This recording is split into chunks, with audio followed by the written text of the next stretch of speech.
Good morning, everyone. I'm pleased to convene my annual forum on criminal justice reform. Recent events demonstrate that racial profiling remains a divisive issue that strikes at the very foundation of our democracy. The issues of race and reasonable suspicion of criminal conduct are so closely linked in law enforcement practices that profiling has an impact on virtually every area of criminal justice policy.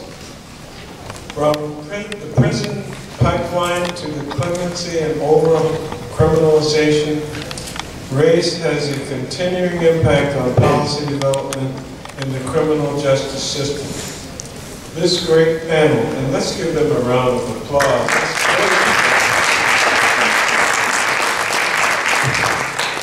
Will feature experts on the judiciary, law enforcement, and the advocacy community to provide an overview of the continuing challenge in juvenile justice and sentencing policy reform efforts. The tragic killing of 18-year-old Michael Brown in Ferguson, Missouri has sparked pain and outrage in communities across the nation. He, along with many others, represents a continuing and dangerous cycle of disproportionate use of force against men of color.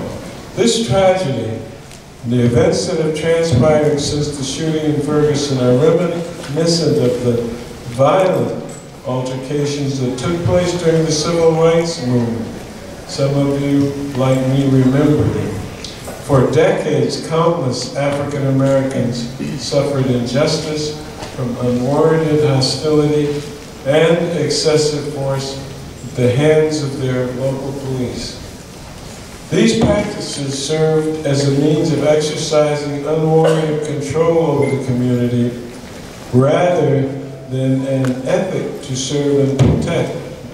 The tension between the African American community and law enforcement has remained an unfortunate theme in criminal justice reform. We must stop the cycle. We need to ease racial tension in America by rebuilding our communities in a balanced way where everyone receives education, job opportunities, and a fair shot at the American dream. But the sad truth about this kind of incident is that its root causes are tied together with societal racism that brand young black men as predators and police practice that treat them as potential perpetrators. And responding to this destructive cycle requires a broad-based approach. A while back, I introduced an amendment to 42 U.S.C. 14141 as part of the crime bill to allow the Department of Justice to sue and provide local police departments with resources necessary to address discriminatory practices and excessive force. And then after that, we've introduced H.R. 2851, the End Racial Profiling Act, and we still have some more work to do. And so there's some more drafting coming from my chief staff, lawyer Keenan Keller, and others on judiciary of the House Committee, Law Enforcement Trust and Integrity Act to deal with the Los Angeles Rampart Division perjury scandal and the Amadou Diallo shooting to provide incentives for local police organizations to voluntarily adopt performance-based standards. Today I welcome your thoughts and encourage you to share your views on reform issues plaguing minority communities until we develop a concrete plan to address the root causes of the prison pipeline incidents like Michael Brown's shooting will be repeated across the country. May I now call on and turn the floor over to the one and only beautiful author and professor, Michelle Alexander, to moderate our discussion. Let's give her a warm applause.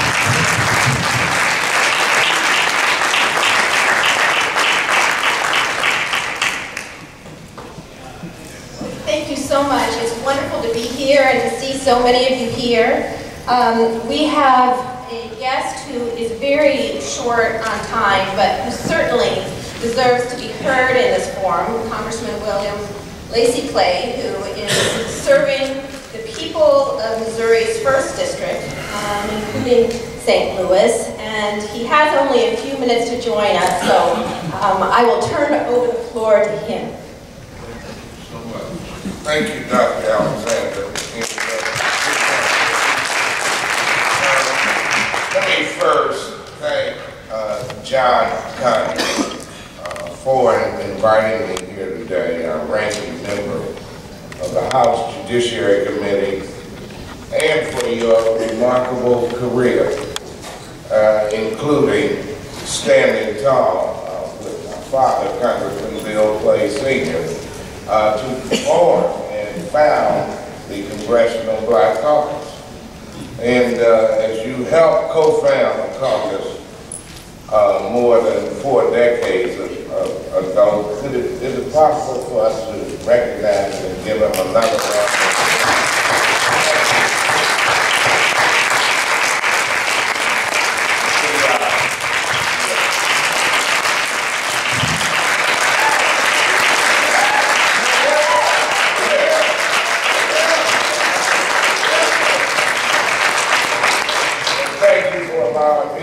Part of this workshop.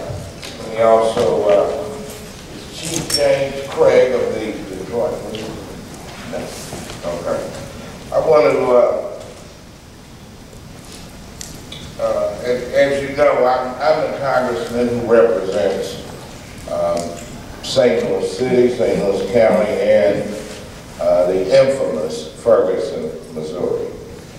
And it's a small community of some 23,000 people in St. Louis County.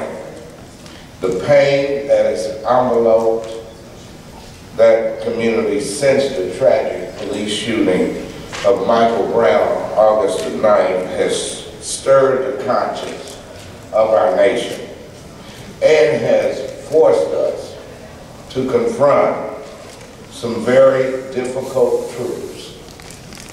The hard reality that I observed with my own eyes and felt in my own heart is a sense of outrage and anger that is present in Ferguson, and also among millions of Americans of color who know from many years of sad experience that far too often local law enforcement agencies and the justice system do not view them or treat them as equal citizens who deserve due process and equal protection under the law.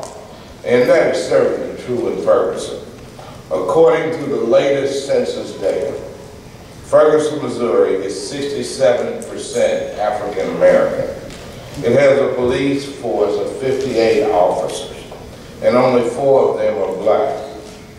In addition, many of the officers do not live in Ferguson. So in essence, we have an outside armed force which does not resemble the community that they police and does not live among them. Citizens who pay their salary. And you know, that is a prescription for disaster intention and a lack of trust. And in the case of the death of Michael Brown, a completely unnecessary tragedy. 2 days after he was killed, I joined with Ranking Member Conyers and Marcia Fudge to send in an urgent letter to the Attorney General. By the way, the Attorney General has just announced his resignation, and he will serve until that position is filled. But we sought from the Attorney General immediate assistance from the Justice Department, and I want to personally thank President Obama and Attorney General Holder for responding with great speed and strength to our request.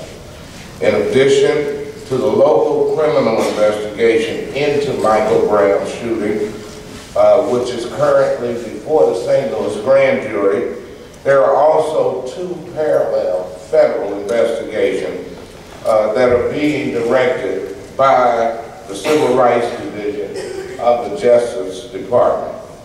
The first investigation is examining the circumstances, physical evidence, and eyewitness accounts regarding the police shooting of Michael Brown.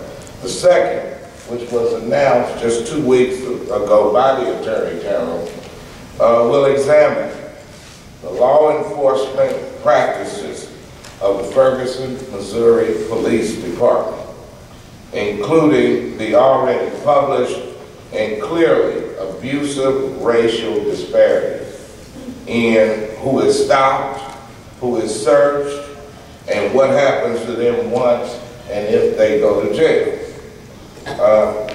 Ladies and gentlemen, I made a promise to Michael Brown's parents that we would focus every possible federal resource on this case in an effort to bring justice for her son's death.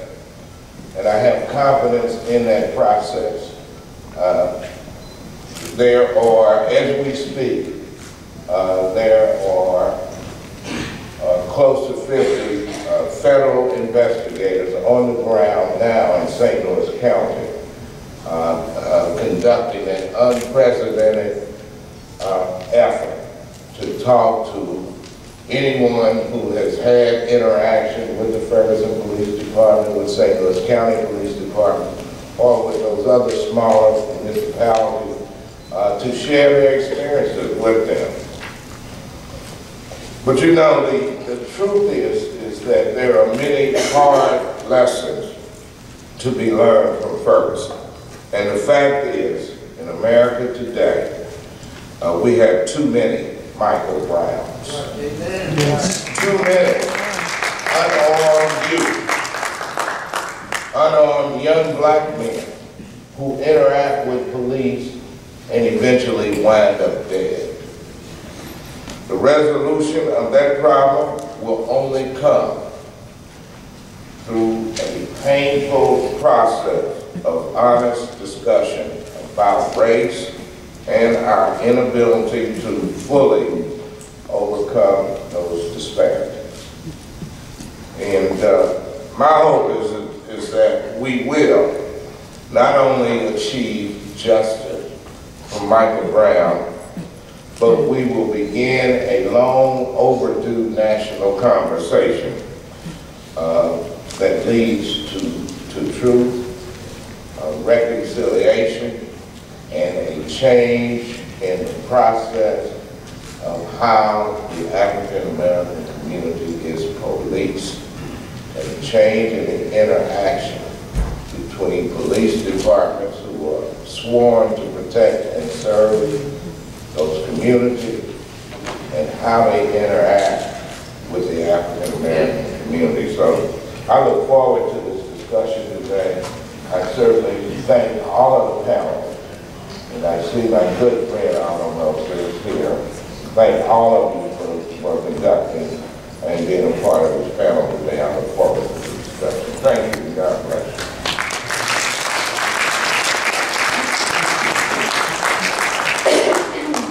Well, thank you so much. And we have a very large number of speakers today and a limited amount of time. And so I want to say just a few words to get us started and frame our conversation today.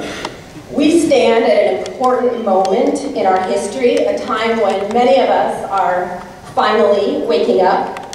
The recent events in Ferguson, as well as the news just this past week that our nation's incarceration rates are on the rise again, are forcing us to face an inconvenient truth. A vast new system of racial and social control has been born again in America. And for a long while, advocates, policymakers, and concerned citizens have been in denial. Many of us have acknowledged that serious problems exist in our criminal justice system, including problems of racial bias, but we've been unable to admit, even to ourselves, the true nature of the beast we now face. But it has become increasingly clear, I think, that we've been mistaken in calling our criminal justice system a justice system. It is something else entirely. Entire communities have been raised, treated as disposable in the past few decades. And our so-called criminal justice system has been the bulldozer, crushing homes and scooping up millions of people in its path, leaving behind devastation, but little justice. By now, the basic facts may be familiar to you. In a few short decades, our nation's prison population quintupled. We went from a prison population in the 1970s of roughly 300,000 people. We now have an incarcerated population of over 2 million, and it is still on the rise. We have the highest rates of incarceration in the world, dwarfing the rates of other Western democracies. It is a penal system unprecedented in world history. And the people who are currently behind bars are not the only ones who are trapped. Tens of millions of people, overwhelmingly poor people of color, now cycle in and out of the criminal justice system, having been branded criminals and felons at early ages, often before they're even old enough to vote, arrested primarily for nonviolent and drug-related offenses, the very sorts of crimes that occur with roughly equal frequency in middle-class white communities and on college campuses, but go largely ignored. Arrested, swept into the system at young ages, branded criminals and felons, and then released into a permanent second-class status where they are stripped of the very rights supposedly won in the civil rights movement, like the right to vote, the right to serve on juries, and the right to be free of legal discrimination in employment, housing, access to education, and public benefits. What happened in Ferguson did not happen in a vacuum. The police are the most common point of interaction that people have with this new system of mass incarceration. The police are now the gateway into this system, and every stop, every frisk, every search, every encounter with the police occurs within this much larger apparatus of control and within a much larger historical, social, and political context. Racial profiling is nothing new. It can be traced back to the days of slavery, back to when police and private citizens stopped, interrogated, and seized black people who looked like they shouldn't be free. Racial profiling is nothing new, but the various systems of control it serves have morphed and changed over time, from slavery to Jim Crow and today to mass incarceration. What happened in Ferguson when a white police officer murdered an unarmed black man who, by all accounts, posed no threat to him wasn't an isolated incident, far from it. It was a brutal and glaring demonstration of the value this latest system of control places on black life. Just in the past couple of months, there have been numerous instances of unarmed black men killed by the police, names you may or may not know. There is Eric Garner of New York, John Crawford of Ohio, Ezel Ford of Los Angeles, Dante Parker, the list could go on and on. And this is just in the last couple of months. Isabel Wilkerson, the author of The Warmth of Other Suns, recently published an excellent essay in The Guardian, pointing out the parallels between police violence today and the lynchings of an era supposedly long gone. She writes, "Not terribly long ago, in a country that many people misremember, if they knew it at all, A black person was killed in public every 4 days for often the most mundane of infractions, for taking a hog, making boastful remarks, for stealing 75 cents. No trial, no jury, no judge, no appeal. Now well into a new century, a family in Ferguson, Missouri buries yet another American teenager killed at the hands of authorities. The rate of police killings of black Americans is nearly the same as the rate of lynchings in the early decades of the 20th century. Let me repeat that. In this era of Obama, the rate of police killings of black Americans is nearly the same as the rate of lynchings in the Jim Crow era. Now, of course, there are many differences between the violence of the past and what happens today, but there are important parallels. Parallels we ignore at great risk toward democracy.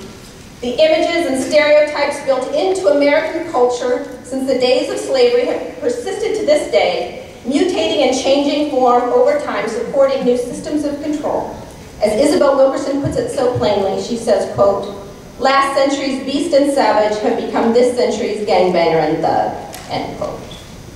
The very stereotypes and beliefs that were used to justify slavery, that black men were bestial, savage, prone to violence, oversexed, lazy, and must be forced to work, are the very same stereotypes that justified Jim Crow and which now justify a new system of racial and social control, lethal police violence when it is unwarranted. It is a system that has been born again in America, now known as mass incarceration. So today we owe the residents of Ferguson deep thanks, especially the young people who so courageously led marches and who were voluntarily arrested, voluntarily joining the millions of Americans who have now spent time behind bars. These activists know that progress always requires sacrifice. They have forced the system out into the open, where we can all see it, whether we want to or not. There is no more room, no more excuses for denial. The only question left is, what are we going to do?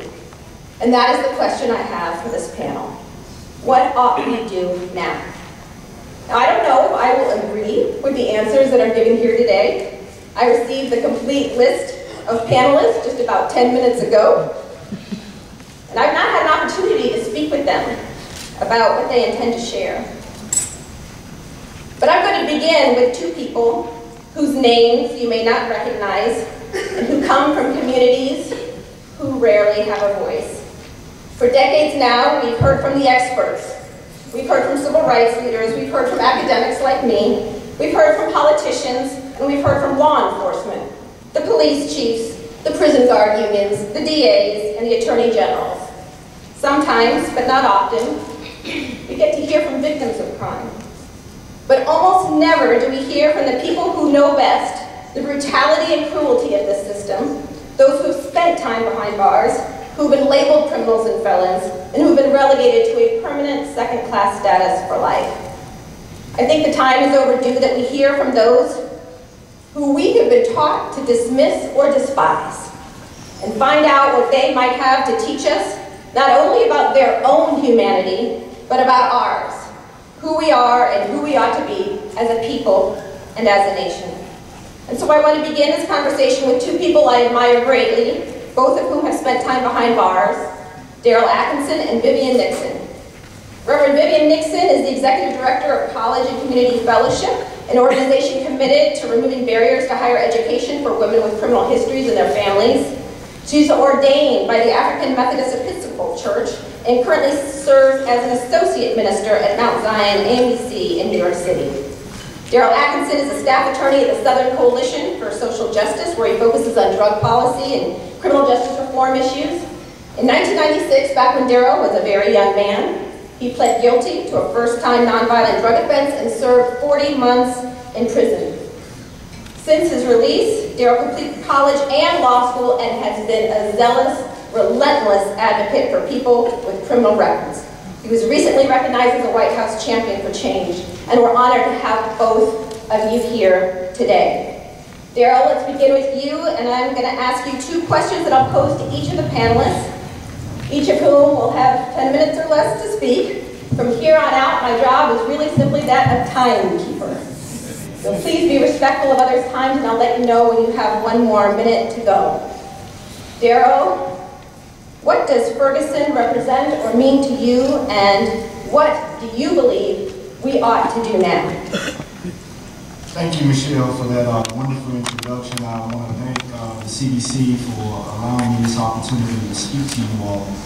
And I really appreciate the frame that, the historical context that you put the tragic death of Michael Brown in. Because when you really think about it, it's just a continuation of state-sponsored violence against Black and brown people since we got here. And I would submit that Michael Brown's death could not happen outside of the context of mass incarceration, outside of the context of the state putting 2.3 million people in cages every day, in addition to the millions that cycle in that second-class status. I think the Michael Brown incident also gives us an opportunity to look at who's worthy of advocacy. You named a number of different names of men who had been killed, who didn't have a national moment, who didn't have people driving from all across the country to come and advocate on their behalf. I think we can look at ourselves and ask that question, why? Who's worthy of advocacy in our communities? Does it have to be people who are going to college, who are put in a frame of innocence, the perfect plaintiff counter motif? Or can it be Ray Ray? Is Ray Ray worthy of advocacy? Because Ray Ray is getting bulldozed and attacked in our communities every single day. As one of my close comrades, Dorsey Nunn, put it, my son might not be leaving his house to go get Skittles and iced tea. He may be leaving his house to get a blunt and a 40, but I still expect him to come home alive.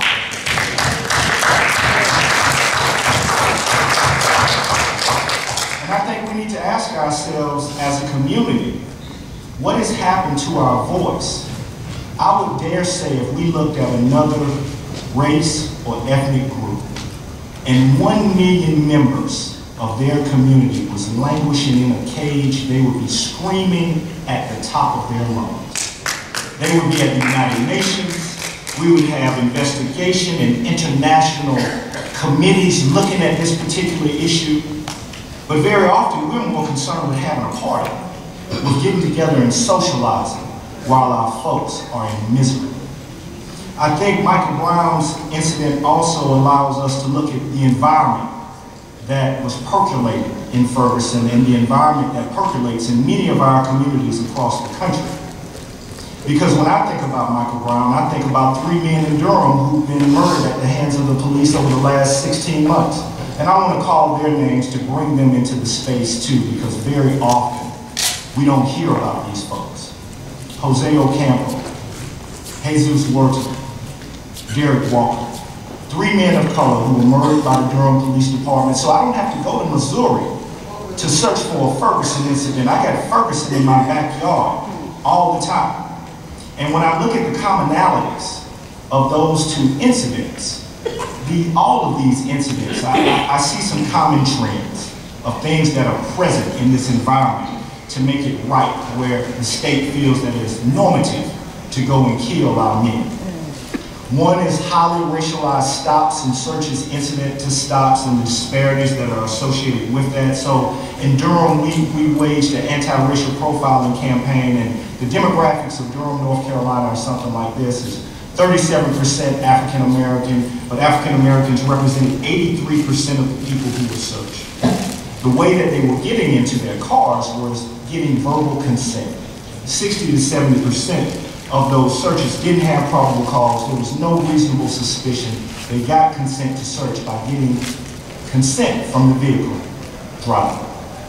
75% of the people who had asked for consent were black folk, because the Durham Police Department was operating under the assumption that black folks had contraband in their vehicles more often than whites, which the evidence doesn't bear out to be true. The contraband hit rate for African Americans is about 2%, for whites about 1%. Very, very low for both groups. So the over-searching of black folks was not justified and is not justified, but they're operating under that negative assumption. We've heard a lot after Ferguson about the lack of diversity within that city administration and within that department. But those facts aren't true in Durham. We have an African-American mayor, We have African-American folks on the city council. Our police department is led by a man of Puerto Rican descent. Our command staff is probably the most diverse in the state of North Carolina. Nevertheless, we have these highly racialized outcomes. So one point that I want folk to leave with is diversity doesn't equal equity. Just because you put black people in a position in institutions that produce these highly racialized outcomes, you don't necessarily get better outcomes. So many times folks will be operating out of their own internalized oppression, where they, and I'm sure Michael will appreciate this. Ice Cube put it this way a long time ago: black police showing out for the white cop, in the sense that they will exercise their internalized oppression and profile black folks more than white officers. So just because you have diversity, that doesn't mean you have equity, right? So now I want to just pivot for a moment to potential solutions, because I think Ferguson also gives us an opportunity to really explore where can we get answers from these problems. And we operate from a community lawyering paradigm at the Southern Coalition for Social Justice, meaning that we go seek our answers and our guidance from the communities most impacted, because we really operate from a simple assumption that the people closest to the problem know what they need. They don't need another study. They don't need another task force. They need us to be humble enough to go ask them what they need, because they know their solutions, right? And so when you think about this problem, this sickness that's in our criminal justice system, we need to go ask the people who've been closest to the problem for some potential solutions. You know, Lanny Lanier had this canary in the mine kind of analogy, that, you send the canaries down so they can smell out the noxious gases, so the miners don't go in those particular areas. Folks like Vivian and I, we've been those canaries. And you may want to come ask us about some potential solutions to these problems and how we can solve some of these ills within our community. So I want to give you some real hard, tangible things that you can do, both from a police accountability perspective, but also from communities really taking responsibility and coming up with their own solutions to their problems, absent the police department. So one, if you have a racial profiling campaign, racial profiling problem, and police are disproportionately stopping and searching African Americans, one, you need to get access to the data, understand what's driving the searches, and come up with some policy interventions to mitigate that. In Durham, North Carolina, we were successful in getting mandatory written consent to search for all consent search vehicle stops. So now the police department has to give you a written form with a disclaimer that says you don't have to give away your constitutional rights if you don't want to. And let's sign this and memorialize this for a court battle if that's the case later on. Number two, follow the money. And Mary Hennon is in the audience, another formerly incarcerated woman from Michigan. She calls it Moneyball. We have these very perverse financial incentives that are incentivizing our police departments to police a certain way. So we did some public records requests during the course of our campaign in Durham, North Carolina, and found out that our police department had received a federal grant from the Edward Byrne JAG grant funding program. And the performance measures that they listed in the grant that they were going to go do to justify the expenditure and receiving these additional resources, that we're going to go arrest some more folks. So then we saw a spike in searches. We saw a spike in low-level marijuana arrests. We saw a spike in low-level cocaine and heroin arrests. And who do you think that spike was targeted at? Because as Michelle said, drug usage rates are relatively stable across all racial groups. So they're fishing, but they ain't fishing in all the ponds. They just fishing in some of the ponds and they're catching our folks. So follow the money and then demand that your department de-incentivize the use of those federal resources in that particular way. 1 more minute. I'm going to shift to the community-based responses now. Communities need to take accountability, not from a personal responsibility frame, but go back to things that we already know and things that we've already practiced. We don't have to call 911 all the time. We can come up with solutions to some of these problems in our community ourselves without getting police involved, because the ultimate goal should be to mitigate those interactions as much as possible. You can reform the behavior of departments, but you can also mitigate your interactions with police departments by addressing some of the issues within your communities yourselves. Thank you for your time.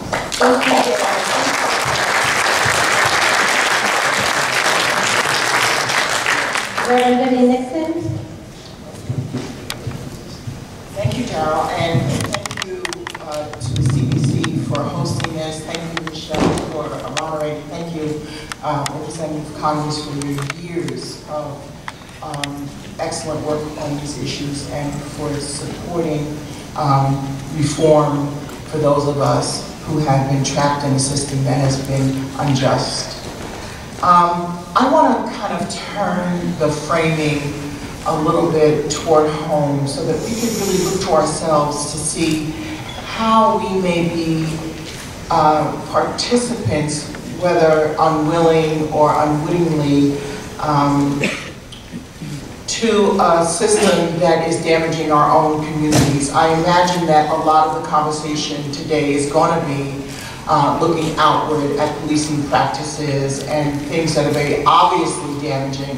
But I think there are some things that are not so obvious, and we can look inward and at our own communities at some of the things that we can look in the mirror and change some of our own attitudes where we may be damaging ourselves. And this kind of comes from my own personal experience. You know, the initial question that Michelle asked was, how does Ferguson speak to you? And as I was watching the news and reading articles about what happened in Ferguson, Missouri, it really reminded me in a very powerful way that we are all vulnerable. And in ways that I didn't always understand. So I'm going to give you a little background, which is something I rarely do, is talk about my personal experience with the criminal justice system. Like, my pathway to the criminal justice system was not typical, because I was not supposed to end up in Albion State Correctional Facility. I was supposed to go to Harvard because, you know, my mom was a hard-working, middle-class woman. My father lived at home, you know, worked at a construction job. They had pretty good income. My mom was a head missionary in the church and the regional director of the Long Island NAACP. And, you know, I went to one of the top high schools in the country on Long Island. I was not supposed to end up on this path, but yet I did. And I always knew that there were two communities, even though we lived, all the African Americans in my Long Island town lived on one block. And it was because the way that town emerged was a lot of wealthy people lived in that area of the North Shore of Long Island, and all of their domestic workers built their families in that town and ended up living on this one street. And as time arose, those domestic workers had children, and their children became civil service workers, and they had families, so we all ended up living there. And it became two communities. It became those who ended up getting those good civil service jobs, and those who ended up on public services and welfare and ended up not doing so well. So there were two black communities, those who lived in projects and those who ended up getting good jobs. And there were two conversations going on. And the conversation in my household was, and we don't like to talk about this, we pretend that it doesn't exist, this intra-racial conflict that goes on in our community. The conversation in my household was, well, they could do better if they wanted to. Right? This is a conversation that happened in my household. And I believed that for a really long time. My identity shift didn't happen until I ended up getting caught up in that other world, right? Even though I wasn't supposed to. And everybody in my family was bewildered until I spent 4 years in prison, where my identity shift happened. And then I had to figure out how it happened and figure out how can one be guilty and still be saved, right? And so my focus in Ferguson is not on the policing, because I know that we're all focused on that, and people should focus on that, and that should be solved because it's horrible. And racial profiling is the reason we have mass incarceration, and that needs to be dismantled. But my focus on Ferguson right now, in my mind, and what's bothering me, is how some of us want to scold those who reacted badly. Right? We want to scold them because they didn't know what to do with the trauma. The years of trauma, they didn't know how to react. They were so traumatized and subjugated that they didn't know how to properly express the pain and the rage and the anger and the hopelessness that they lived with every day. And the reason we needed to scold them rather to try to understand them is because we're afraid that if we don't publicly scold them, we will also be viewed through that lens that reflects all African Americans as likely criminals. Even though the research says otherwise, that we're not any more likely to commit crimes than everyone else. The other thing that Ferguson brings to my mind is that we're all still in need of healing. Our communities are so much in need of healing. And we don't like to talk about that either. There are those who do not believe that the African American community is still legitimately suffering from trauma that is directly connected to 400 years of enslavement and Jim Crow. But when a nation builds wealth and power and institutions and the very fabric of a society on the backs of enslaved people, and then perpetually subjugates those people post-slavery using black codes and Jim Crow laws and ghettoization, and now militarized policing and mass criminalization, people recognize that their lives are not valued by those in power, and it impacts them emotionally, and trauma goes deep.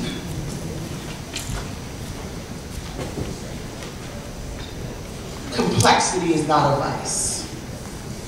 It is easy to say that we can solve these problems by just addressing policing and sentencing laws and by fixing policy. Complexity is not a vice. These are very complex issues. There are deep issues within our community that we need to address, and that's what Ferguson reminds me of. And it should not cause us to disconnect or disassociate ourselves from those people, but it should cause us to cry out for resources in our communities to address trauma and pain, to allow people to say enough. We are tired. We are not inherently criminal. We are not less worthy. We are not less intelligent. We are not less capable. All we want is real opportunity, real access. Now, what do I want us to do about this? I want us to stop identifying our communities as the enemy and arming policing departments to fight wars against our fellow citizens. And I want us to start practicing the values that I learned in Sunday school.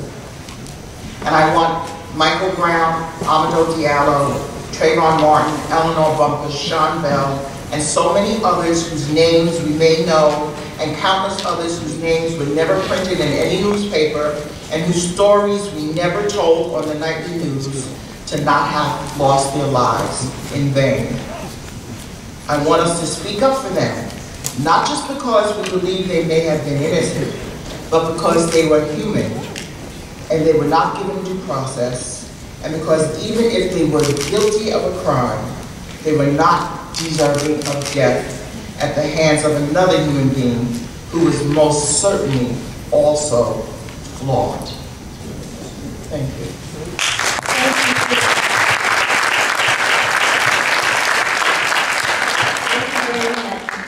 I'm going to, for our panelists, change the order a little bit that you have written before you because of some schedule changes that have happened for people on the panel. And so I'm going to introduce now 4 panelists who have extensive experience in police practices and police reform. The first is Chief Cedric Alexander, who is the Vice President of the National Organization of Black Law Enforcement Executives, known as NOBLE, and serves as the Chief of Police for DeKalb County. He has a fabulous last name and a long resume, including a wide range of law enforcement roles and leadership positions. We welcome you. Also, Professor Philip Goff is here from UCLA Center on Policing and Equity. He's a national expert on race, policing, and intersectional identity, and is recruited as an equity researcher and consultant for police departments around the country. Benjamin Crump is a name that may be familiar to you, as he serves as a lawyer for Trayvon Martin's family and is currently representing Michael Brown's family in Ferguson. He has been a lawyer in numerous other cases involving egregious police misconduct and has been named one of the National Trial Lawyers' Top 100 Lawyers and Ebony Magazine's Power 100 Most Influential African Americans. Donnell White is here. Donnell is the Commissioner of the Detroit Police Department and is acclaimed in the media as one of Detroit's emerging leaders. In his role as Commissioner, he has the responsibility of increasing public confidence in the Detroit Police Department and providing meaningful accountability through objective and effective civilian oversight. I welcome all of you and look forward to your remarks on what we as a people ought to do in light of your extensive experience in the field of policing. And I'm reminded that the definition of insanity is doing the same thing over and over and expecting a different result. And so I'm very interested to hear what, in light of your experience, Ferguson means to you and what we ought to do now. Chief Cedric Alexander, let's begin with you. Thank you, and thank you for having me. Let me say this. Ferguson is clearly to me, and I've been in this profession of law enforcement now for over 30 years, and Ferguson really, to me, is a microcosm of a bigger issue that we're facing in this country today. Now, many people will look at me as being a chief sitting up on this podium and will say, well, you're the fault of all of this. And certainly understanding the resentment and the anger that a lot of people around this country have as it relates to Michael Brown, Trayvon Martin, and many others. Let me say this, please don't draw any conclusions, because all of us in a law enforcement profession don't think the same way and not necessarily have traveled the same roads to be where we are either. So I'm going to do, as one of my fellow panelists here has done, Ms. Nixon, just give you just a small snapshot of my own history, having grown up in the Deep South, in Pensacola, Florida, during the 60s, and understanding the challenges as it relates to policing in that time in the Deep South and even to some of what we still hear to this day. I made a commitment very early on in my personal career to pursue law enforcement for a purpose. One, I just have always felt that there needed to be more of us, more people who look like us in that profession, and to make something of that profession and make a career of it. So over the course of the last 30 some odd years, quite frankly, that has been the road that I chose to take. And in that, I have been blessed as well to not only to have served respectfully, but also to have had an opportunity to lead other agencies across this country from where they were not doing very well to where they're doing better. And I say this not as a pat on the back, I say this as an illustration that there are a number of police departments across this country that are doing it right, that are conscious, because they are African American, where you have African American leadership, as you heard Mr. Atkinson refer to a moment ago. Many of us are going to do this, and we're going to do it right. When I became police chief in Rochester, New York back in 2005, we had 3 in-custody deaths. And we're talking about a police department that was majority white. And during that time, with those 3 in-custody deaths that involved all black men, each one of those thorough investigations that were conducted proved no wrongdoing. But however, perception to that community, even to myself, created some pause and some question. So we needed to enact some policy changes. We needed to start to look at some different ways in which we engage people. I'm a clinical psychologist by training, had opportunity to lead policing for a while, go train, and come back into policing, which was not my intent, but somehow things just happened.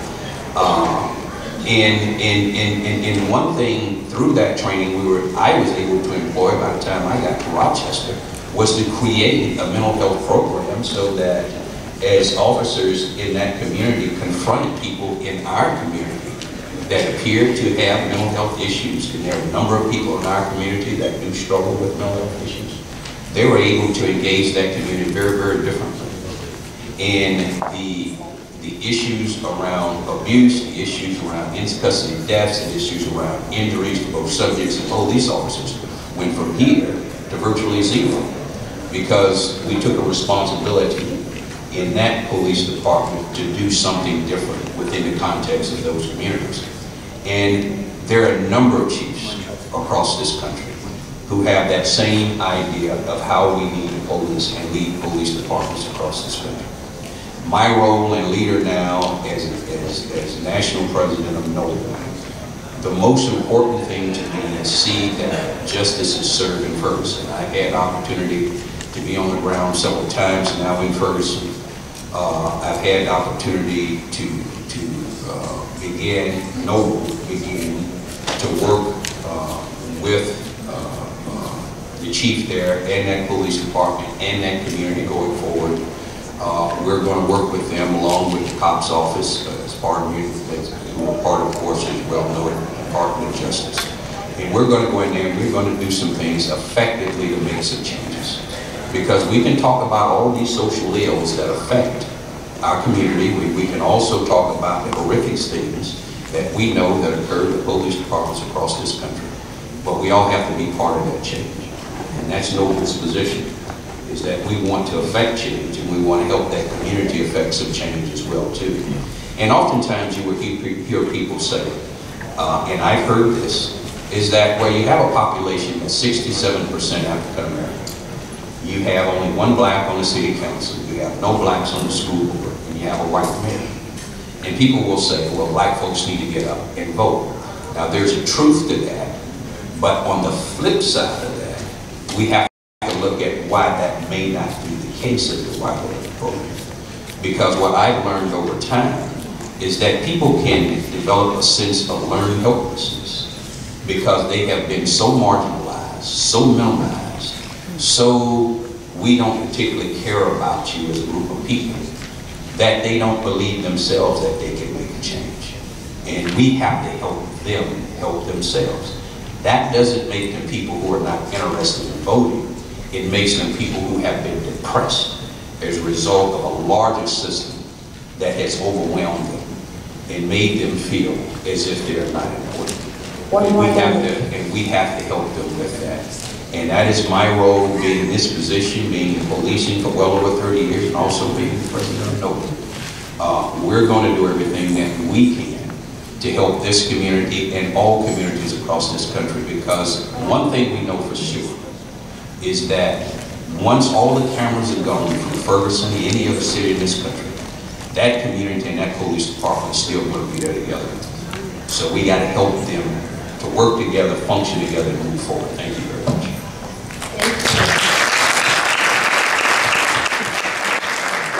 I'm now going to turn it over to Benjamin Crum, who needs to leave because of breaking developments in the Michael Brown case. Benjamin?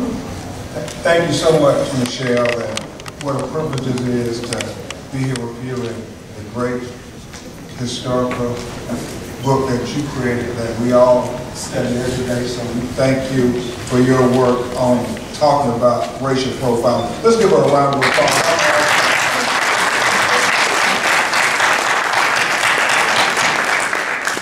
I will be brief for a number of reasons. I heard the breaking news.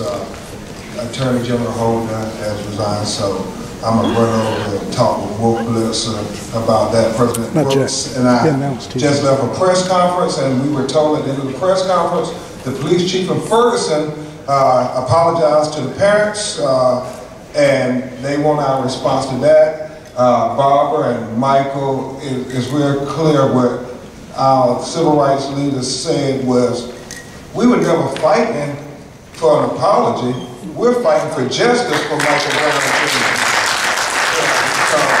You know, it's real clear. And I want to be brief because I certainly want to hear what the Dream Defenders, Philip Agnew, and these young people have to say. So I want to think I'm a little old, so I want to hear these young people too.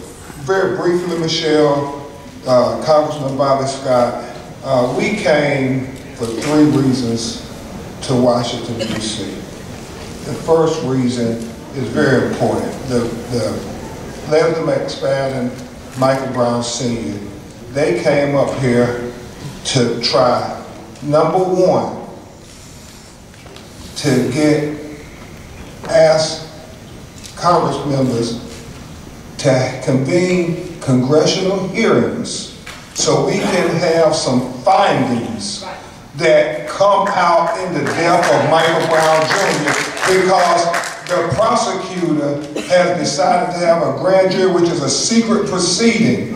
And if we don't have a precedent set here, when it happens again, then where do we look? See, we're lawyers. We can only come from our paradigm, and that is you have to have precedents. And if there's no precedents, then we have no foundation of what to make our arguments for the next unknown Michael Brown, just like we talked about the unknown Trayvon Martin. What we do know is there's a pandemic of killing young people of color, and we gotta we have to have precedents and we have to have data. And so we hope that the Congressional Black Caucus will lead the way in convening congressional hearings so we can have findings into the death of Michael Brown Jr. in Ferguson, Missouri, and it's just not everybody upset and we marching and nothing happens. We have to turn this frustration into legislation. Number 2 is really simple, and it's simple. If we know the problem is transparency, Professor Goff, and we know that when this happens and it's controversial, we got to spend all this money and stuff. Ain't it cheaper if with this technology, if we had body cameras on every police officer, dash cam video on every police officer, so to be clear what happened when the police killed one of our children? We won't have to guess about it. You know, I was talking to the reporter and I said, it really is like smoking on planes. Everybody agreed that it was good when we passed the law to say you can't smoke on planes. Ain't it clear that if we had body video cameras on these police officers, it'll help everybody out, us and them?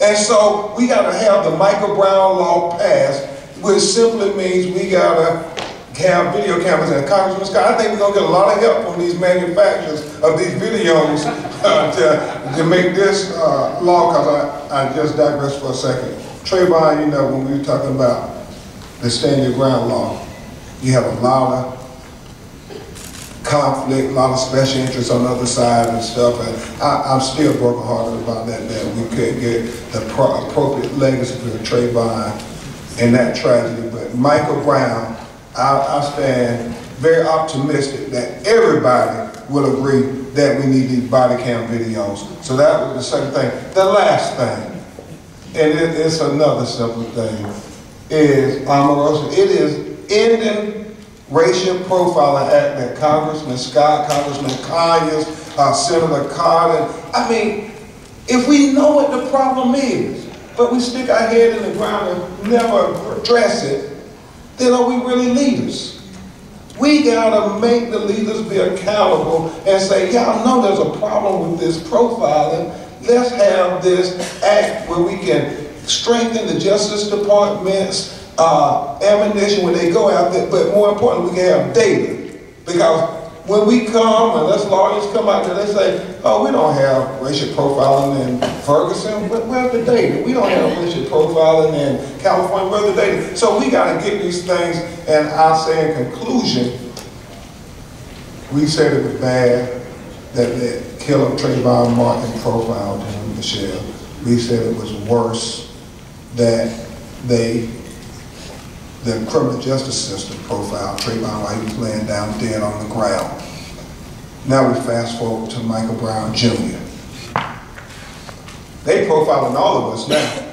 If you look at the scenes of the police and the images from Ferguson, and just understand, when the people came out for the police officer who shot an unarmed teenager, they were categorized as supporters. When NAACP and all these young people showed up for Michael Brown Jr., they were called protesters. When the police came out with the people who were supporting Officer Darren Wilson, they got police protection. And then when they came to us who were supporting Michael Brown Jr., we got police enforcement. And so the very last thing, they walked him out with peace. After he shot this unarmed kid, they walked him out of the community with peace and resolution that he would have all his constitutional rights, innocent until proven guilty. He would get his due process. But what about the due process of Michael Brown Jr., who lay dead on that street for over 4 hours? Where's his due process? Where's his, well, we know the prosecutor has made it clear that they're going to make sure this police officer get every benefit of the doubt, and that's a whole different conversation. I've never heard a prosecutor saying, we ain't going to recommend no charges to the grand jury, no matter what the evidence say. Y'all watch Law and Order. Y'all ever saw a prosecutor say something like that? But that's what, what about the due process for Michael Brown Jr.? God bless you. Thank you so much.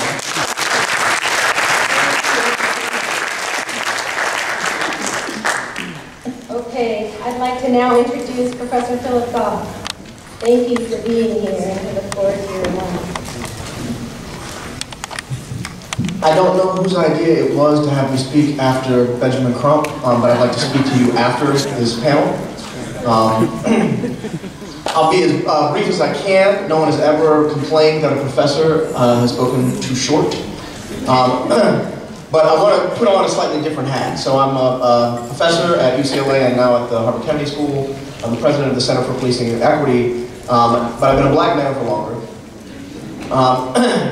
And though I am not currently in my role as faculty and researcher in the black church, I am of the black church. So I won't ask you to say amen, though some of you may feel so moved, but I feel like I need to begin with not only thanks to Congressman Conyers, who, to my knowledge, has introduced more legislation on issues of race and law enforcement than anyone in the history of the United States, to Congressman Scott for being here and for honoring us with your presence and with the body of your work, to Michelle, who's given us a book that is, as I think, in fact, Philip was saying earlier, it is our Bible for moving forward, for allowing our history to be a living present. I have to feel like I got to start with Scripture. Proverbs 29:18 says, where there is no vision, the people perish. Now, interestingly, that's kind of a mistranslation. I'm a scholar, forgive me. Because the word was para. I'm not going to get too academic on you. But para does not translate into perish per se. It translates into being shaken loose. Where there is no vision, the people are shaken loose. And then they die. Michael Brown Jr. died from a bullet to the head. He died from a system of criminal justice that does not value black life equally. He died from electoral politics that are set up to privilege those with money and to marginalize and incarcerate those without. He died from a lack of vision. Let me explain what I mean to you by that. We are in a unique moment, and this moment can become a movement if we don't lose vision. What has been made plain to America in the last summer month, in this summer of our discontent, not the last summer of our discontent, or the summer before that, but in this summer of our discontent, what's been made plain is the way that black life is treated on the streets of America. But that's not all of what we're going through. The questions were, what does Ferguson need and what should we do? Some of what these communities go through is being made plain right now. We are getting some vision so that fewer Michael Brown Jr.'s, fewer Eric Garners, fewer Oscar Grants, fewer Sean Bells have to perish, have to be shaken loose. But we're not hearing about Serene Fulton. We're not hearing about the sisters and the mothers and the cousins. This is not just about young men of color. This is young families of color. These are grandparents who are burying their grandchildren. These are our full communities. And I want to say this for the record, and it's not popular and I don't expect the amen. I want to say this for the record. Church. Black and brown men are treated this way in public. And now that we have cameras and social media, we are beginning to have vision for that. Black and brown women are treated this way when the door is closed. And we do ourselves a disservice if we imagine that getting justice for our men is the end of the road. That is not sufficient. Let us not be 5 and 10 years down the road when we have data on these numbers, embarrassed about what we didn't see was happening to sex workers, victims of human trafficking, black and brown women with the doors closed in the undercover units, which will never get cameras. Let us not be embarrassed 5 to 10 years hence about this. This is an opportunity to create vision. So let us see broader than the dead bodies on the streets, to the families that are dead or near dying as a result of this. Let us see more than what the cameras have captured so far. Amen.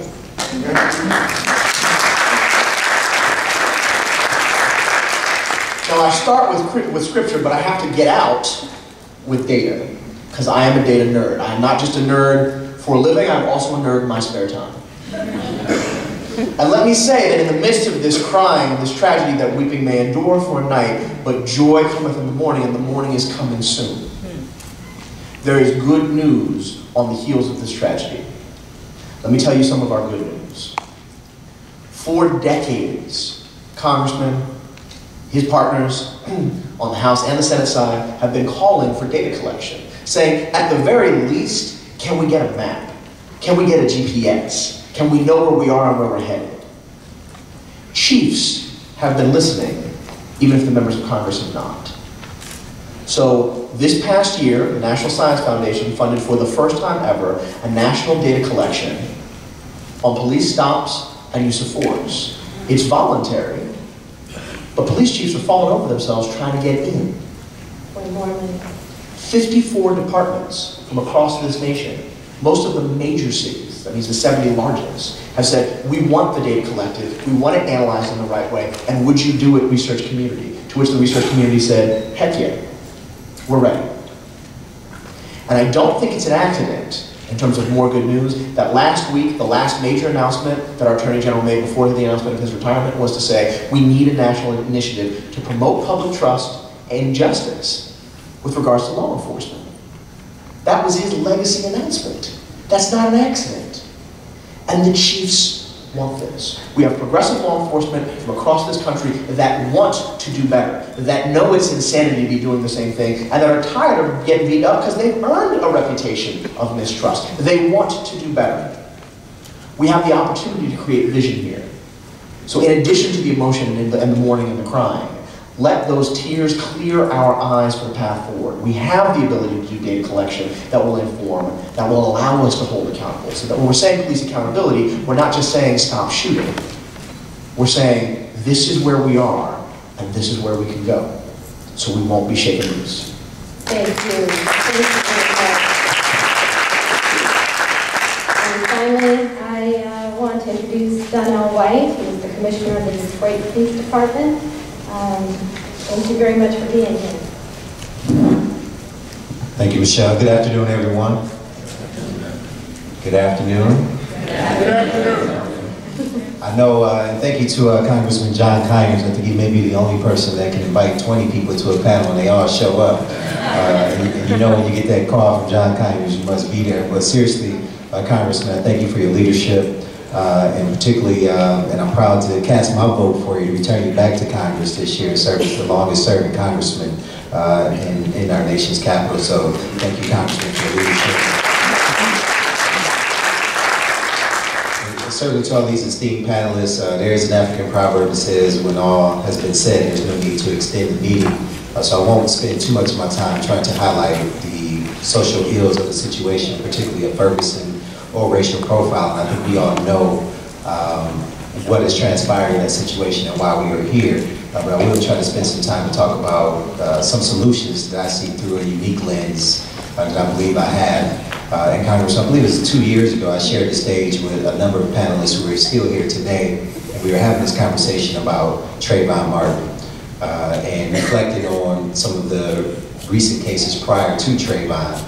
Here we find ourselves 2 years later, and I'm not one to speak things into existence, but we are not on a road that has not been traveled before, and we are in no ways approaching vastly an exit sign, if you will. So we must continue, we being everyone in this room, everyone that we have within our voices and our reach, whether it be social media networks, community organizations alike. We have to be the bearers of the news. We have to be the doers of the work. I agree, and I'm very faithful, and the book also says is that we cannot just be hearers of the word, but doers of the word. So we can't just come to Congressional Black Caucus, do a few panels during the day, hang out and party at night, and see each other next year again. We have to leave this place and move to implement some of these things in our individual communities that we represent. So Michelle introduced me as police commissioner, and I'm glad to see the new president of the NAACP, Brother Brooks, here. I also serve as executive director of our Detroit branch for the NAACP. And I find that a unique lens because I wear an NAACP lapel pin on one side, and I got a gold police badge on the other side. So ain't too many people, Mr. President, that can get in the way when we want to get some things done. But I say it's unique because W.B. Du Bois framed it as the double consciousness. Even as a middle-class, young African-American male, head of the police department, over 2,000 members for our community, I still have a double consciousness. I still realize and I am conscious when I have law enforcement encounters. So we have a unique opportunity to be real with the situation. Law enforcement encounters are dangerous for people of color, period. I don't care if you are fluent, I don't care how many degrees you have, I don't care how many extra initials are behind or in front of your name. Law enforcement encounters have become dangerous for people of color. And I'll give you my synopsis why. There's a scenario that's called the use of force continuum, which begins each and every time we have a law enforcement encounter. Unfortunately, and maybe I should describe a little bit of the encounter. So law enforcement encounter happens, it starts with cooperative controls and compliancy. So the officer says, "Can I see your ID?" You say, "Absolutely, here you go."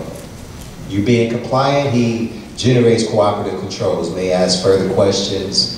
Okay, sit tight, I'll be right with you. Compliance, everybody's happy, it's a good interaction. The next phase is kind of resistant passive. Can I see your ID? Why do you want to see my ID? I didn't do anything. Resistant passive to resistant active. Can I see your ID? Get away from me, I'm not doing anything. So, and so the law enforcement side, you go from cooperative controls to contact controls. Contact controls are, I may need to physically put a hand on you, to compliance techniques, which we see things where we see these new YouTube videos with chokeholds, arm bars, people being piled on and ultimately cannot breathe, i.e. the New York situation. Those are compliance techniques. And it goes to defensive tactics onto lethal force. Here's the problem with the use of force continuum is that people of color, we don't start at compliant. Even though I'm being compliant, I'm interfacing with an individual who is not familiar with individuals from my community. So while most folk are starting at compliant, people of color are starting at resistive, particularly resistant active. And so if we aren't educating our young people, particularly, in how to survive law enforcement encounters, we're doing ourselves a disservice. And I'm not taking law enforcement agents off the hook because they have a responsibility to handle that situation constitutionally. But however, constitutional wrong or right, that moment is not the opportunity for you to exercise your constitutional diligence and articulating to the officer your astuteness and constitutionality. Our role is to come back home. Law enforcement officers are trained to come back home at all costs. We have to begin to train our people to come back home at all costs. It used to be a day when we sent our young people to the store. We used to say, go to the store and what? Come right back. If your mama was like my mama, there wasn't no in between. You came right back. Now when we send our young people to the store, we have to arm them with survival techniques, particularly when you are encountering these law enforcement movements. So I have a number of things that I can offer as solutions. I don't want to monopolize the time here, but maybe in the closing comments, I will offer some things and some solutions that we can do as a community to move forward and help stave off some of these negative interactions that we're having with law enforcement agencies. Thank you. Thank you very much. We are crunched for time, and I have received a note that Representative Bobby Scott would like to say a few remarks, and we would love to hear from you. Laura Murphy from the ACLU needs to leave very soon as well.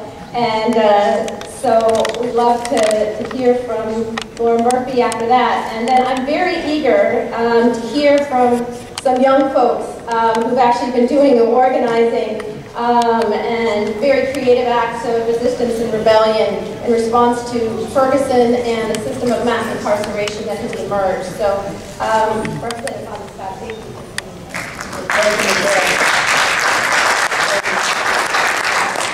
Thank you for all the work that you've done in outlining and exposing the criminal justice system as it is.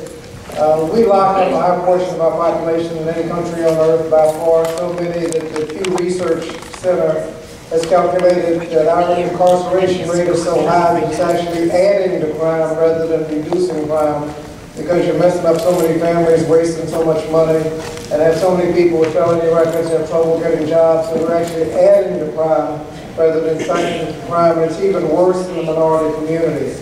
And Michelle, you've exposed that, and I want to thank you for it. John Conyers has been doing work, as has already been pointed out, for 40 years. John, thank you for all that hard work on the case, working hard day after day to try to improve the criminal justice system. So, John, thank you for all of your hard work. John mentioned many of the bills that are pending. Racial profiling and others. There are a couple others that I just want to mention.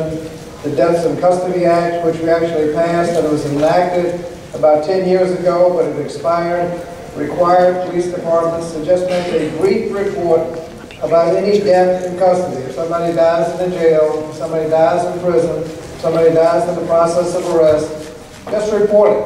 A little brief explanation of what happened, and that's it. At least you would have in the Attorney General's office a compilation of what's going on. And so you can go through and find out if some areas are having problems, if there's some patterns that need to be addressed. But at least you can start with the basis of information, just like the Racial Profiling Act. You have to start with information. The other is the Youth Promise Act, which gets young people on the right track and keeps them on the right track. All of the studies have shown that if you invest in a comprehensive, locally tailored, evidence-based programs, making sure that we eliminate the cradle-to-prison pipeline and create a cradle-to-college and career pipeline, that you not only reduce crime, but you can also save a lot of money. We need to make sure that we pursue those legislative initiatives, but most of all, we know that we can solve this. But it means you have to be serious. You got to get away from the slogans and sound bites that have done nothing but just lock up people without any rhyme or reason.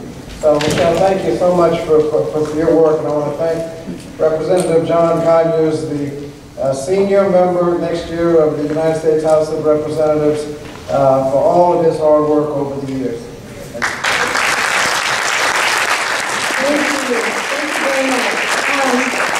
Because we are so short on time and our panel is grown, I would like to give everyone a chance to at least say a few words, and then hopefully we can circle back and have more time for Q&A and expand a little bit more on what has been shared. And I'll begin with Laura Murphy from the ACLU, who many of you may know well, and I will skip the lengthy bio in the interest of time. So Laura, please go ahead.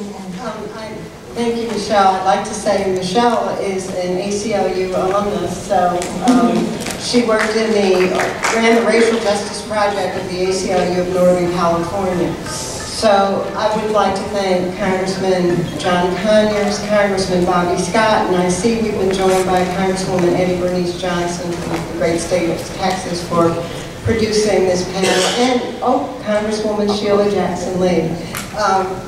Let me just say, my colleague on the panel, Ms. Nixon, said that we are vulnerable. And we have these law enforcement policies, and they are policies, and they can be changed. And we are dealing with mass incarceration, the failed war on drugs, the war on terror, and the war on immigration. All of these programs encourage racial profiling and end up targeting people of color. We must not forget, the ACLU issued its report on driving while black, the first such report of its kind in the 1990s after the Rodney King incident. And so, you know, we've been dealing with this for the better part of several decades as a society. And so what we need to do is be about action. And since the Attorney General has announced his retirement, I want to tell you all about some of the things that have happened during his tenure, because I think he deserves a great deal of acknowledgement for being in the forefront of efforts to reform the war on drugs and to reform our criminal justice system. The Attorney General personally testified before the U.S. Sentencing Commission last year to make sure that nonviolent prisoners could apply for early release. They would have to go before a judge, but that may lead to some 46,000 people coming out of the federal prisons. The Attorney General pushed for the Fair Sentencing Act, which did not eliminate, unfortunately, but reduced the sentencing between crack and powdered cocaine.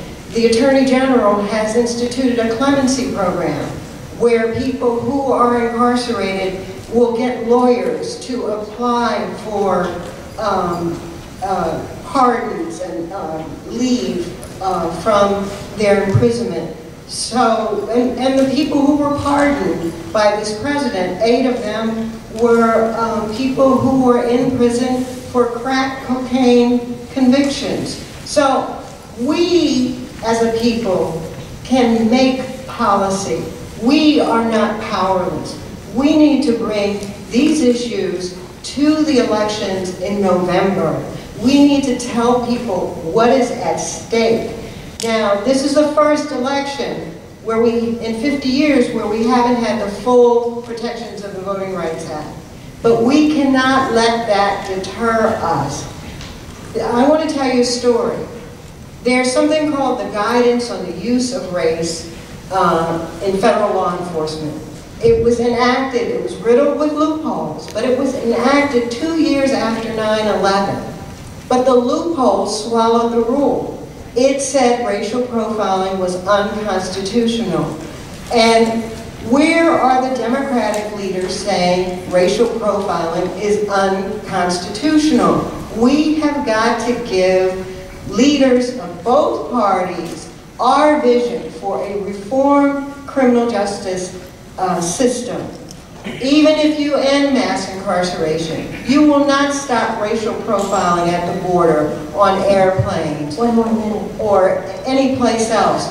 So we need to not only deal with mass incarceration, we have to pass the End Racial Profiling Act, because without passage of that act, the government will not have the tools to demand law enforcement, state and local law enforcement, ban the practice. And we need updated guidance on the use of race in law enforcement. And I hope one of Attorney General Holder's last acts is to update the guidance. We need to end the militarization of police departments.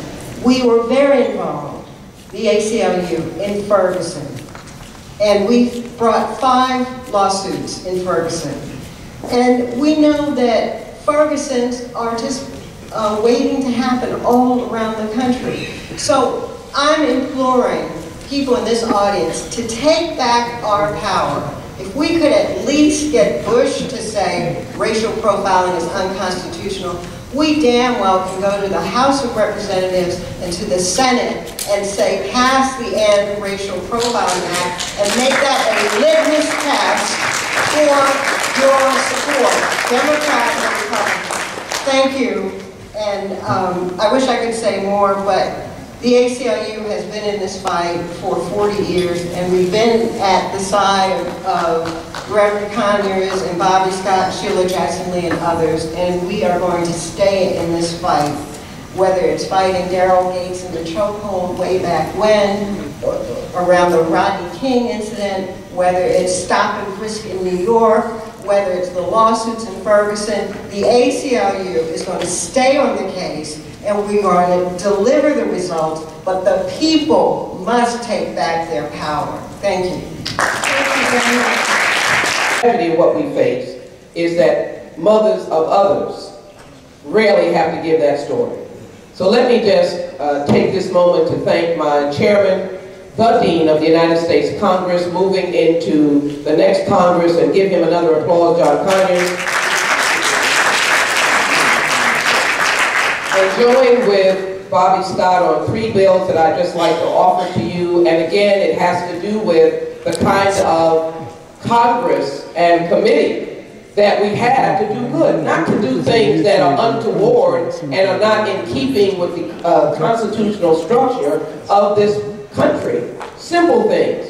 An anti-bullying bill, for example, that complemented some of the legislation already passed, just giving added direction to America about intervention and prevention. And it was dealing with best practices, so it wasn't saying when a child misbehaved, throw them out.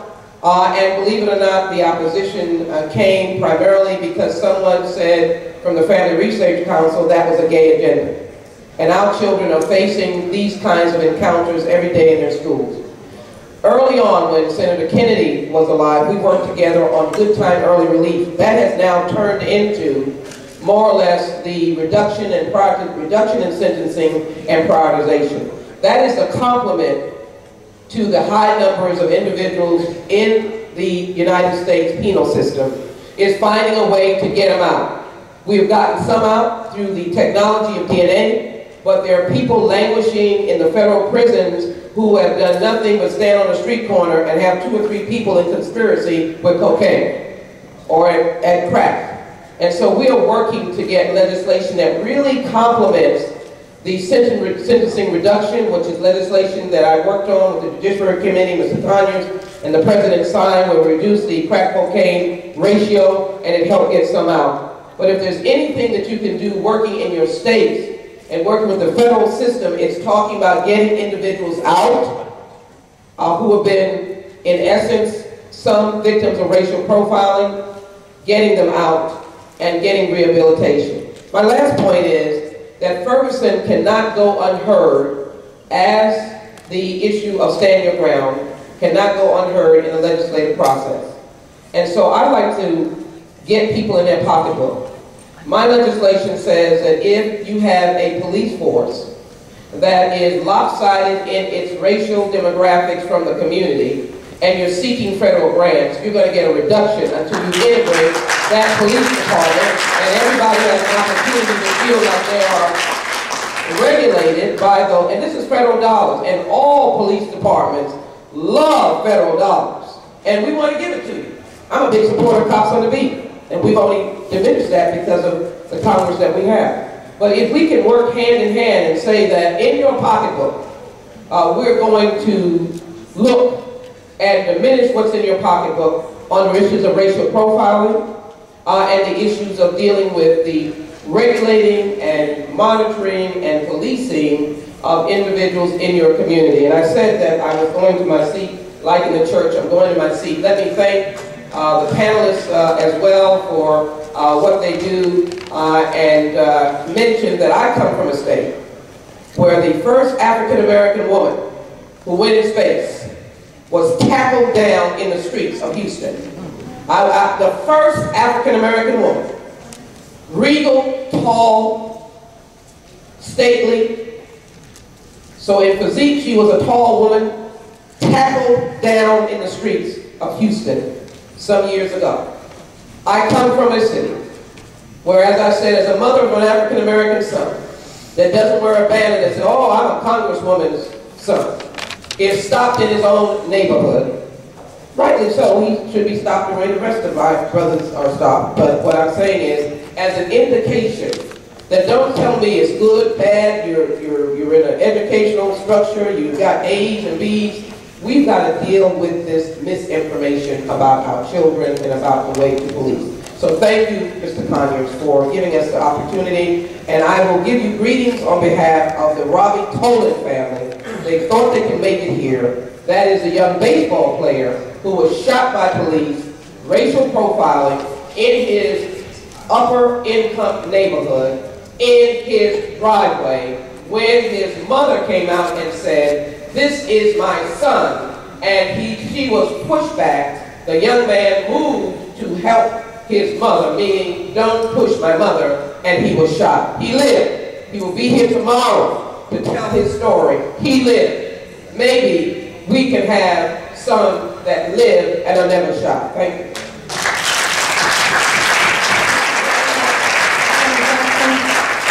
I now want to introduce Cornell William Brooks. We're very happy to have you here. Cornell is the new president and CEO of the NAACP. I believe this is one of your first public appearances since assuming your new role. And I know you're also headed to a press conference to announce the NAACP's new racial profiling report. And I'm sorry we don't have more time for you here today, but so grateful for your participation. Well, first of all, I just want to say how thankful I am to be in the presence of Congressman John Conyers, who has been referred to affectionately and respectfully as the Dean of the Congressional Black Caucus, the Dean of the U.S. Congress, and by reputation and by record, the sponsor of more law enforcement, criminal justice legislation than anyone. I also want to acknowledge the presence of earlier of Congressman Scott from my home state of Virginia. Yes. Congresswoman Johnson and Congresswoman Sheila Jackson, we have spoken so substantively and eloquently to these issues. In only a few moments, the NAACP will release a report entitled Born Suspect. Born Suspect encapsulates in 2 words a day-to-day reality for African Americans, people of color, people in the LGBTQ community, and young people in cities and towns all across this country. That is to say, when you stand in court, the assumption is that you are innocent until proven guilty. When you stand in your community, as a community, your communities are assumed to be guilty until proven innocent, under the doctrine of racial profiling.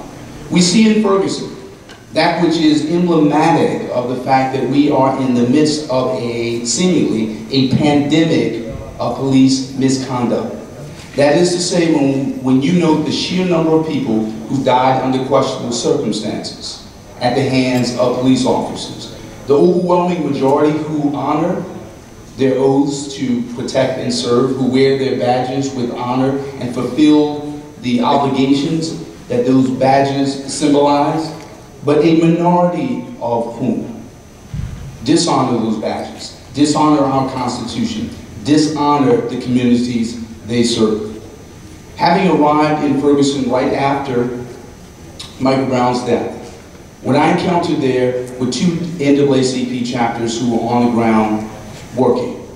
Within hours, they were identifying witnesses. In Ferguson, Missouri, our branches had filed 5 complaints with the United States Justice Department concerning racial profiling and unlawful behavior at the hands of the police prior to Michael Brown's death. Now we come to today, where we're issuing this report.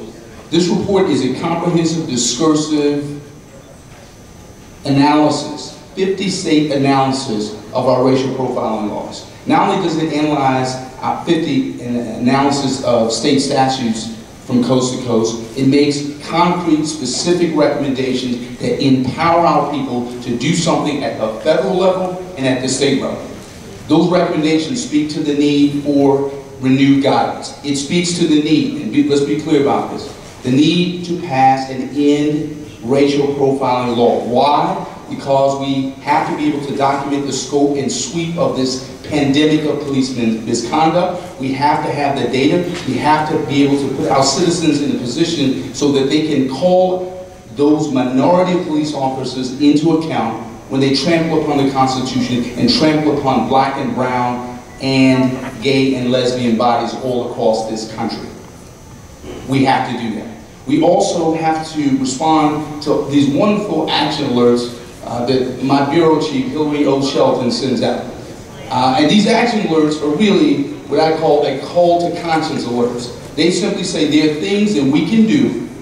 You can meet up, you can connect with the 1,700 NAACP branches all across this country that are geared up, ready to do something about ending racial profiling. Lastly, I'm going to ask that you download, get a copy of this report. Show it to your legislators, state, local, and federal, and tell them simply this: act on what the people are calling for. Thank you so much. I would like to now introduce Ron Scott and Michael Skolnick. Ron Scott is a veteran of community organizing and courageous activism. Ron Scott has more than 40 years of experience in human rights advocacy, as well as radio, television, and video production. He's the founder and spokesperson for the Detroit Coalition Against Police Brutality and co-founder of the Detroit branch of the Black Panther Party. Michael Skolnick is a civil rights leader and advocate for a new age. As the political director to hip-hop pioneer Russell Simmons and president of GlobalGrind.com, which is an online destination founded by Simmons with over 4.5 million viewers per month. I encourage you to check it out if you're not already following it already. Let's hear first from Ron Scott, and then I'm eager to hear from you, Michael. First of all, I want to thank Congressman Conyers, my longtime friend, and also the Dean of Congress, Congressman Scott, Jackson Lee, and so forth. I want to say this. I don't want to replicate or mention things that people have said before. I was on a panel with Michael Skolnick, I think about 2 years ago, at the National Association of Black County Officials. We talked about militarization there. Talked about it 3 years ago. I talked about it 10 years ago.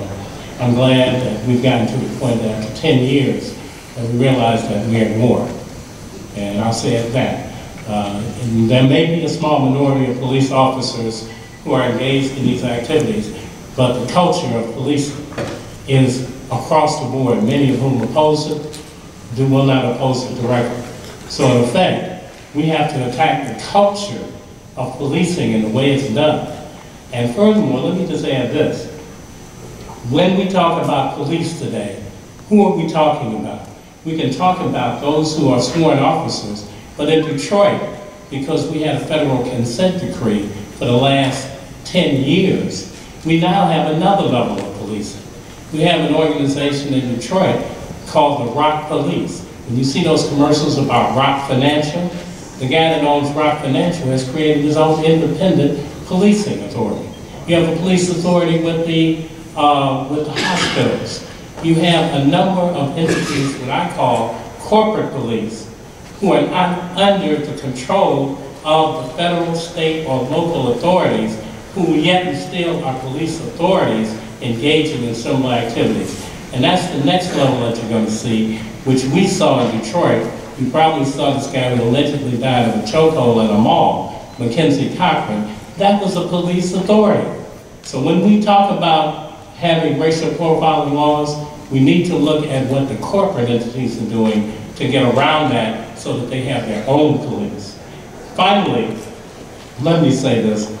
My colleague from Detroit, Donnell talked about police oversight.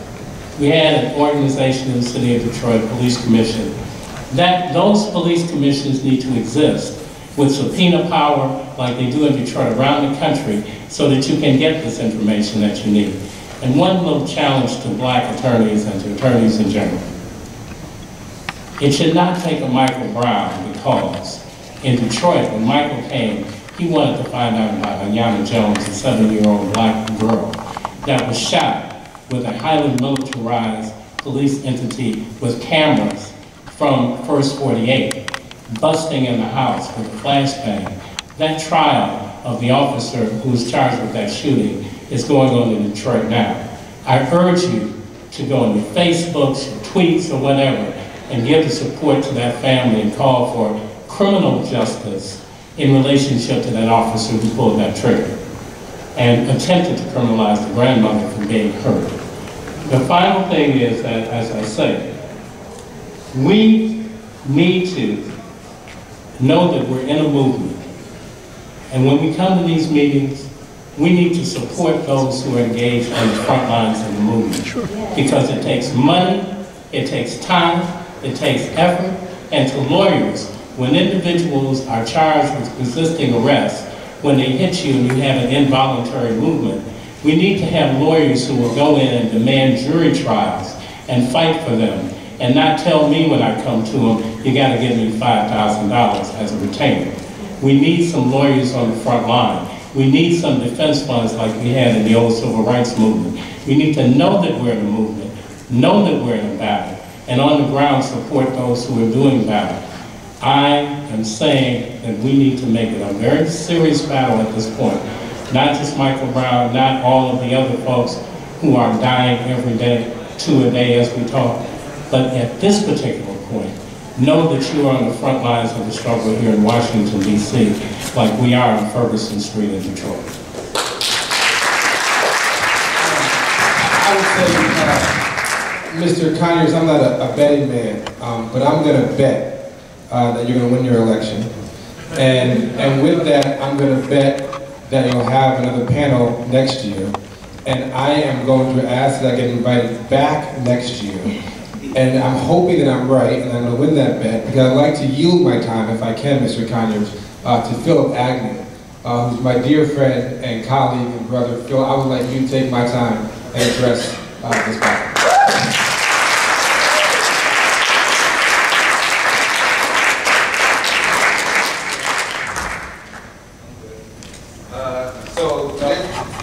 I'm good down here.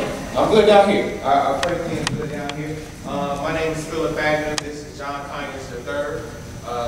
I'm 29, bridging on the edge with you, and this young brother is 24. Okay. Thank you very much. I'll keep my comments very, very brief, because I want to yield the rest of my time to John, if possible, who's an artist. I'm a member of an organization called the Dream Defenders in the state of Florida. We're building radical leadership in black and brown communities to do a lot of what the folks on this panel have already laid out very eloquently, and to also do as our prophetess who wrote our Bible, Dr. Michelle Alexander, laid out. So I went to Ferguson and I was there for 10 days, and I think my role outside of being the one person with sweatpants on the panel is to tell you all about what I saw in Ferguson.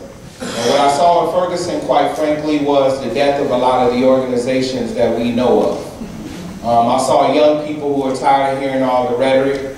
I saw young people who didn't want to talk about policy. I saw young people who couldn't vote and who were tired of people telling them to vote. I saw young people who, contrary to what you saw on your television, quite eloquently stood on those streets and said, I'm here for my human right. And when they indict that man, I will leave. Okay, so I saw young people with the political analysis that is overlooked by the media and the cameras, with the disappointment, with an anger, with the disenchantment in not only the country but the police forces, and also sick and tired of people talking about being sick and tired of being sick and tired. And so what we have here is an opportunity to genuinely build from this moment into a movement, and we can't do it unless we engage people younger than me and my age. Their political analysis, their analysis of the situation, of the problem on the ground is very, very strong. Now, I don't want the narrative of my comments to be that I came up here and talked bad about older folks. That's not what I'm saying. Even the American government has an Air Force, a Marines, a Navy, and an Army. And you don't see the Army arguing with the Air Force about the goals of the mission, right? And so there is a place for everybody in this movement. So let that be known, I am saying that. But the Air Force too often is arguing with the Army right here. And Daryl laid out very, very astutely already that we need to go to the people most directly affected by the ills that we see in our communities. And we need to ask them and we need to listen. We need to stop all that talking. Because the time for talk, I saw it, I was out there, the time for talk is gone. And I know we've heard it all the time. There have been people who come up and they stake their claim on the panel as being the one who says, the time for talk is over, right? But there's been no moment more than this moment that we're sitting in right now. And the reason is not just because of the anger, but it's because of the awakening that's happening in our communities. It's because you can see very clearly how a country feels about you when they kill you on the street and they leave your body like a carcass in the Sahara for 4 hours, okay? And so when those people who you've treated inhumanly every single day, when you've treated as subhuman, less than human, dare to act human and have a very visceral reaction to seeing their little brother, their little cousin in the street, his blood caked in the middle of an apartment complex, and they react in the way that all humans would do, not Americans, human beings would do when you see a young kid killed. And we meet that with police repression and militarized police departments, and we can't get the CBC to come out against militarization. We can't get the CBC to make a statement. We could get some, but we can't get the CBC as a unit to come out and say anything about what's going on in Ferguson and in Palestine. And you look at that and you say, listen, there's nobody else out here for me. So what I'm going to do, I'm going to go out here and I'm going to resist. I'm going to push back against this foot that we hear, this proverbial foot on our neck, and I'm going to do something about it. I don't want to hear nobody. There's two sides out there. It's my side and the other side. And so I'm going to bring my comments to a close with just this. There's real organizing going on the ground. The Dream Defenders and myself sometimes have created a little bit of a vacuum. We're an easy name to remember. It's catchy. But there are other organizations around this country, youth-led movements in Ohio right now marching for 11 miles for justice for John Crawford. There's folks shutting down bridges for Eric Garner. There's work going on in LA. There's work going on the border, and young people are doing it. And you're not going to hear it on every panel out here. And they're not here for this, right? And so if we want to stop what I saw in Ferguson, which was a silencing of clergy because they weren't speaking anything liberation in their sermons, a disgruntlement and an anger with folks from the older civil rights organizations who I won't name, but we know who they are, right? I know it's controversial, but what I saw, and that's what the question was, what I saw was, I don't want to hear none of that. I don't want to hear any of it. And if we are not going to lose a whole generation in Molotov cocktails and militarized police, we got to listen to them. And we have to do something about it right now, right? We have to do something relevant, something timely, and something radical, okay? And the folks in Ferguson are fighting for a just cause. They have what I heard as earned animosity. This is not rage. This is earned animosity. Last thing, we must look to the history of police departments. Police departments were never meant to protect and serve the community. The history of police departments saw the first police departments meant to wrangle up slaves, to protect the property of property owners. And so when we're talking about a radical change in how we police, we must talk about restorative justice. What does it look like when a community polices itself? Daryl brought it up, Dr. Phillip has brought it up. There are other ways that we can keep our community safe than dialing 911. There are cop watch programs running all over the country. And so we've got to have a radical shift in what we even think about policing, because I think we're asking a system and saying the system is broken, the system is working quite well. How it was designed to work, to keep people silent, to keep people repressed, and to be an extension of militarized force in order to protect the property owners.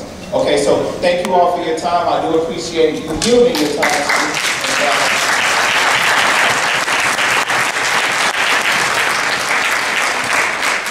Good afternoon, everyone. I'm not a politician, and I don't know the devil like that. I'm an artist. I'm an entertainer. My bio's there, so ask who I would. To everybody, why are the police, not only in Ferguson but in all of the surrounding areas, not wearing name badges, but instead are got bracelets on saying, "I am Darren Wilson"? You see, there is no apology sufficient. The only thing that man can do for me is resign today, right now. The only thing the chief of police of Ferguson can do. That's right. I mean, to let Darren Wilson walk out with no police incident report. If you go out here and have a fender bender, there's going to be a police incident report. You shoot and kill a young man, unarmed, and you walk away without even writing a word about what happened. You call in the first dispatch. Have you ever listened to the dispatch tapes? Do your homework and listen to the dispatch tapes. When he calls in, he doesn't even say he shot somebody. He calls in for crowd control.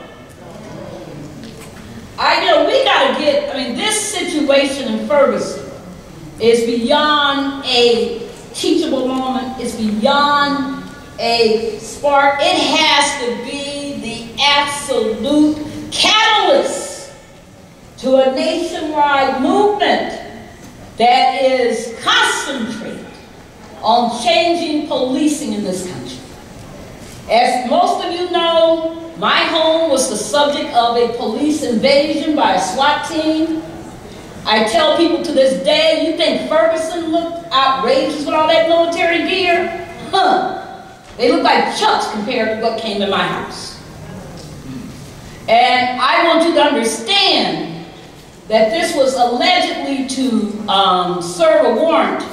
And one thing I've learned through this whole experience is that police lie. Oh, do they lie?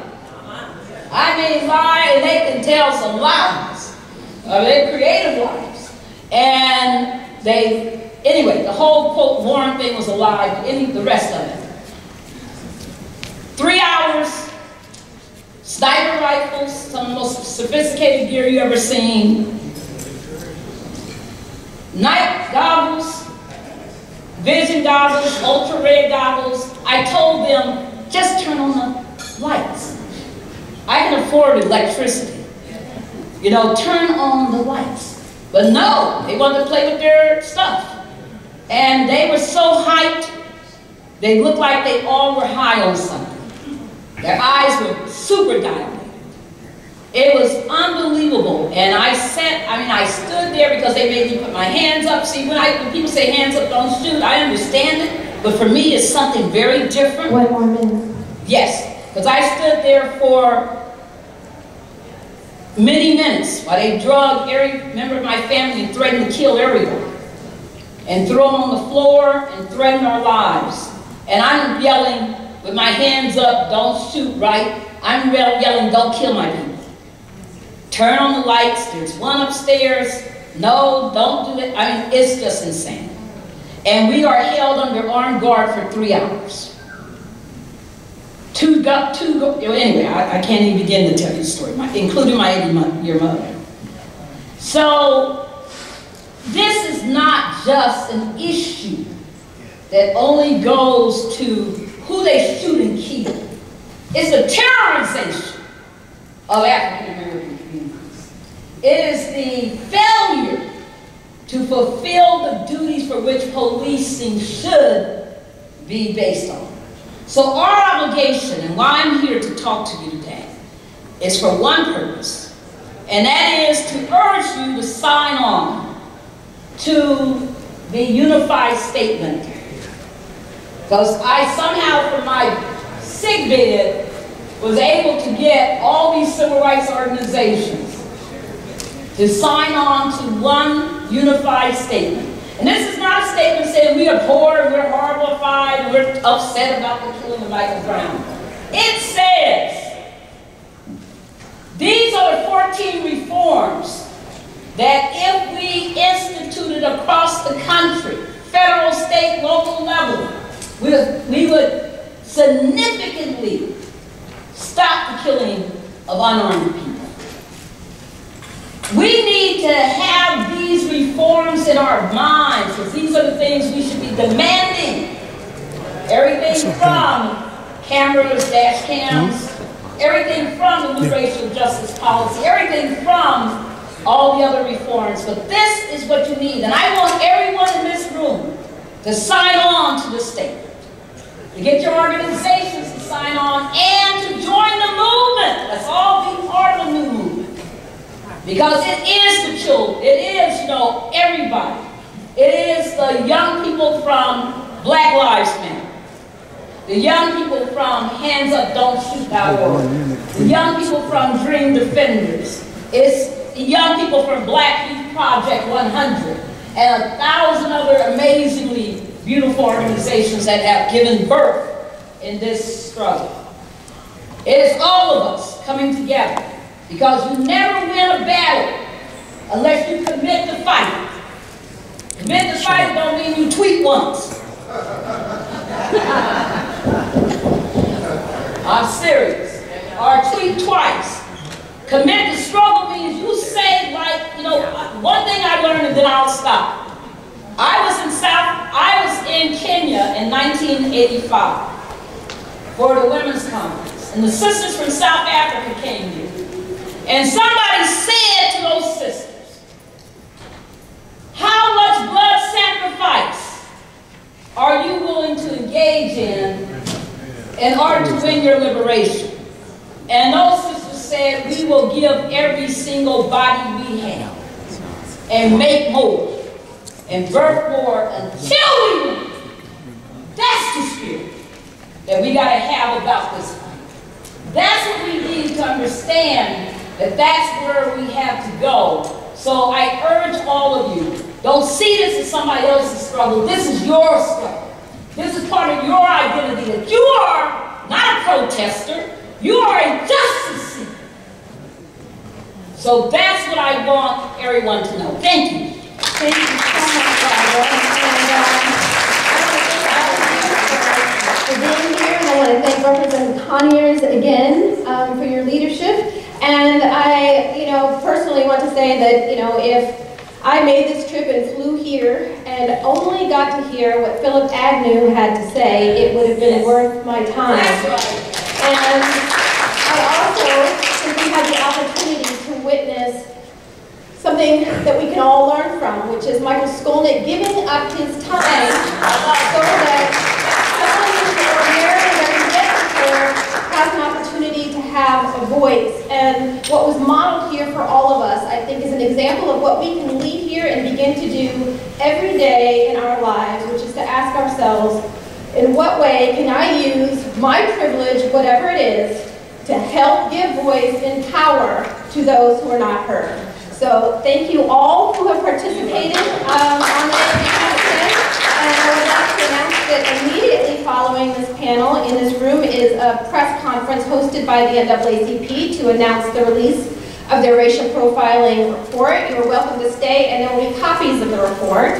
And also, this program will continue, I'm told, with our careers in civil rights, law, brown bag lunch conversation hosted by the NDA and Brian Page law firm at their offices at 1155 F Street Northwest. And you're invited to join that as well. So thank you again. And we have one more speaker. Oh, I'm sorry. Congressman Frank Malone, I'm sorry. I would like to recognize his please give a warm welcome. Thank you. Thank you.